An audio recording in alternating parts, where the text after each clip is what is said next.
We are talking Michigan football on Between the Whistles Detroit. It's great because college football is finally back. And Joe thinks this is wonderful. You are watching the Cindy and Joe show on Between the Whistles Detroit. We are your hometown team. You know what the best time of the year is? It's football season. Of course it is. It is football season because guess what? The cider mills are open. Yes. I love cider mills. Yes. Shout out to my cousins, the Spicers. Actually, I hate them.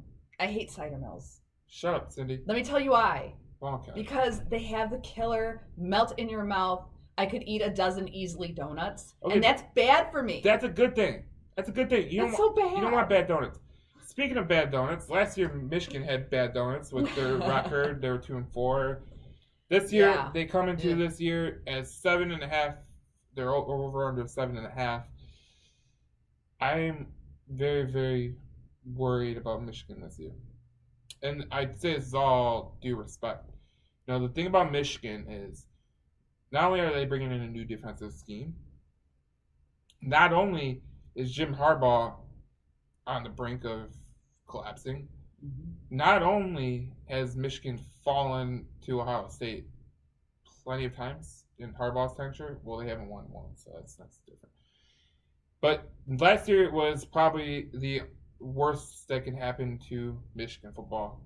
Not only did they lose to Michigan State, they lost to them in a COVID year with Mel Tucker having barely any time to teach his players the schemes and everything because COVID ravaged college football last year. Yep.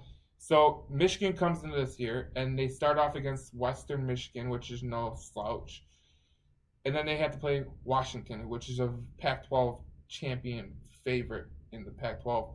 So that's not going to be an easy game. It's lucky that they're at Michigan Stadium, but Washington has a lot of talent on that team. So yeah, I think they're going to fall to Washington. Yeah, I think Washington. Yeah. I think Washington is way too good. I think Michigan has a disadvantage this year. Not only do they play Wisconsin, but they play Wisconsin at Madison. They play Michigan State at Michigan State. They play Penn State at Penn State. They play Ohio State at Ohio State. The only ones that they get at home are Indiana, Northwestern, and those are no gimmies. I mean, Indiana is probably the best team besides Ohio State in the Big Ten, with Michael Penix coming back. I'm very, very worried about them. Very, very worried about them. Yeah, I agree, and I think that's why they're going to actually. If I were taking odds in Vegas, they're going to be under. They're going to be under 7. 6-6. Yeah, I think they're going to go 7-5 because they do not have the advantage in the big house with all of the major competition that they have. That's huge. I mean, not that it helped them last year when they lost. They fell to Michigan State, but still, they're going to need all the help that they can get. They had no fans last year, but this year they're going to have fans, so that's going to be good. That'll be good because big house needs to have fans in it because it looks like a show when it doesn't have fans in it. And that energy is going to help. I agree, but you know what? Other energy they're fighting is Harbaugh's had.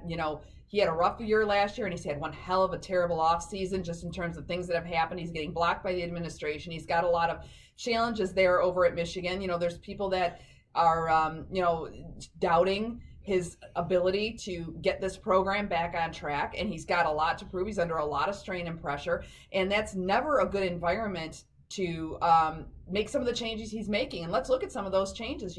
He's going to be, as you mentioned, he's going to be changing his defensive scheme from a 4-3 to a 3-4, and that makes it difficult for players like Aiden Hutchinson. He's got to come from a 3-point stance to a 2-point stance, and that's a difficult transition to make. You're also going to have 4 linebackers instead of 3 linebackers, right? And they're traditionally 4-3 defense, and they're going to a 3-4.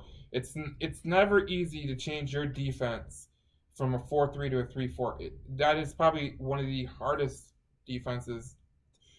First of all, your defensive linemen change, and then your linebackers are also going to change because your outer linebackers are going to be your edge rushers, and then your quote unquote defensive ends are going to be more defensive tackles. Yeah. I don't know if that'll work. I don't know if that'll work in a year. I mean, usually for implementation, you got to have it going a couple years before you can actually get the benefits of it.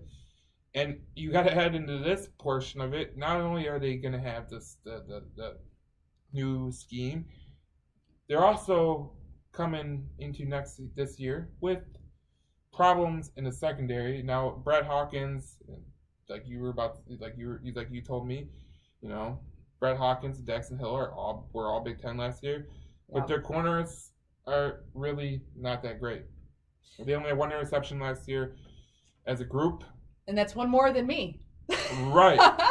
That's a, not a good sign. that's a problem. That's a problem. And not only when you change schemes, you're saying, okay, well, now your scheme is changing to where the defense pressure that you thought you were going to get, you're either going to get it or it's going to be more brutal than it was. Yeah. Last year they had Kwity Paye, who was a first round draft pick, and they still struggled to get to the passer. So that's a problem. Because Yeah. if you don't get to the passer in college football, you are cooked. And I think that their ability to manage these changes, as well as, if Daxton Hill and Brad Hawkins perform, and after their performances last year, they were all they're Big Ten nods, right? So can they perform well this year? And can this team transition to this different type of defense? That is going to, I think, determine whether or not they're going to be over the 7.5. But right now, is for all the reasons you just pointed out, Joe, and you did a great job of recapping that for everybody. It's for those reasons and more that I think it's likely that they are going to be under.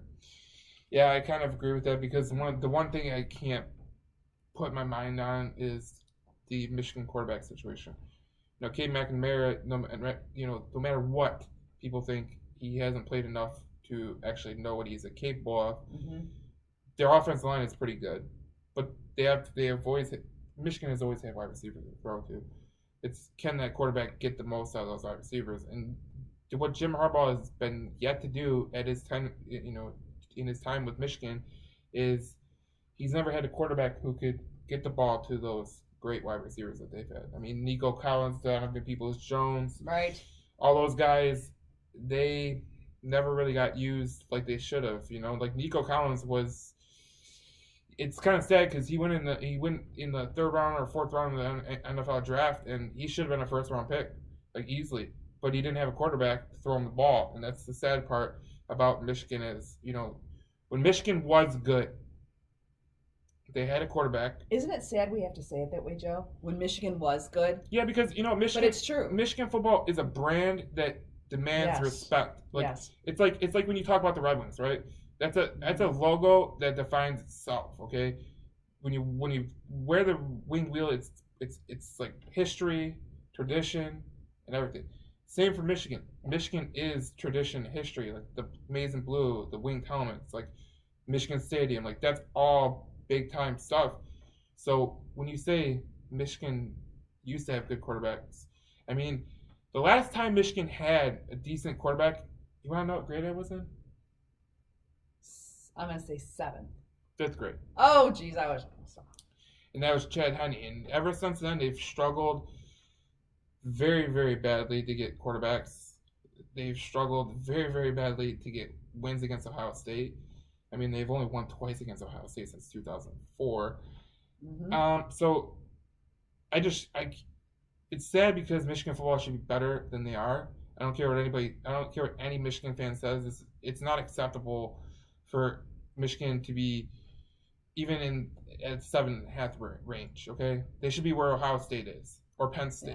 Yeah. But they're not, and that's a problem, and that's very, very sad because Michigan is one of our hometown teams, and we like seeing them do well as everyone else.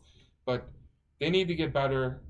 They need to get a quarterback because quarterbacks in college football really, really matter, and their defense needs to get a little bit better. But Harbaugh is under the microscope, and it's going to be difficult to get out from under that microscope. And this program has a lot of challenges this year. There's no question of that. The answer will be, can they overcome those challenges? We'll have to wait and see. So you say under, I say under. Yeah. So 6-6. I'm saying 7-5.